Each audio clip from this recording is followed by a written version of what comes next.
They chat about me not chat about them. Enough respect to me elder goofy vibes. Your big father, Hilton B, Stepping Studios. Give me the beat, let me chat to this bomb of family. Havana ramangwana imaratisa pita katatu ndavaramba ndivana Judas havakurudzire vanotike believer taona saThomas vanotida zvakanaka basi vanoisa misodzi yemate pamaziso vobhaisa sevanochema nesu vachiseka pane zvavanenge vachitaimira ukaona vachitamba nesu manje ndakuvaketa George Mutwira Hilton B shamwari dzakadai ngwarira tapsinati chicks Mr. D.O.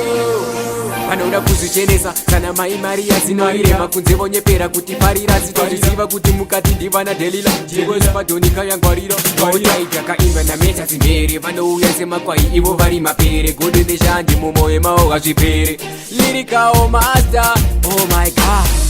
vanotida patowana ukama hwedu hunopera chete patoshaya shamwari dzakadai hadzina kuvimbika vakasviba moyo kanindi vana Lucifer vanotidira bheki vaine chavari kuda ndipo pavanotirangarira vanotidira bheki vakari vana vanofuratira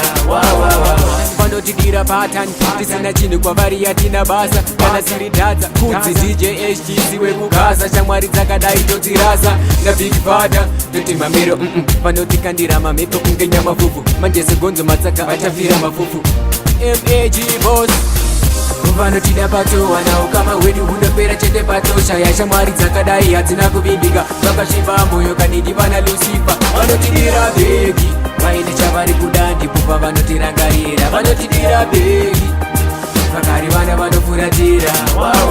havana ramangwana imharadzisa pita katatu ndavaramba ndivana Judas havakurudzire vanotitobeleva taona saThomas vanotida zvakanaka basi vanoisa misodzi yematemba maziso vobhaisa sevanochema nesu ivo vachiseka pane zvavanenge vachitaimira ukaona vachitamba nesu manje ndakuvaketa Iman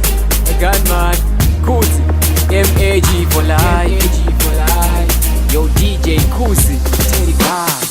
vanotida patowana ukama hwedu hunopera chete patoshaya shamwari dzakadai hadzina kuvimbika vakasviba moyo kanindi vana Lucifer vanotidira bheki vaine chavari kuda ndipo pavanotirangarira vanotidira bheki vakari vana vanofuratira vanotida patowana ukama hwedu hunopera chete patoshaya shamwari dzakadai hadzina kuvimbika vakasviba moyo kanindi vana Lucifer vanotidira bheki vaine chavari kuda ndipo pavanotirangarira vanotidira bheki vakari vana vanofuratira You know, people love you for them beneficial, but when you're broke they never show you love like showing love is illegal. That's why sometimes I'm trying to do my own things individual, just me and my team. Oh my god.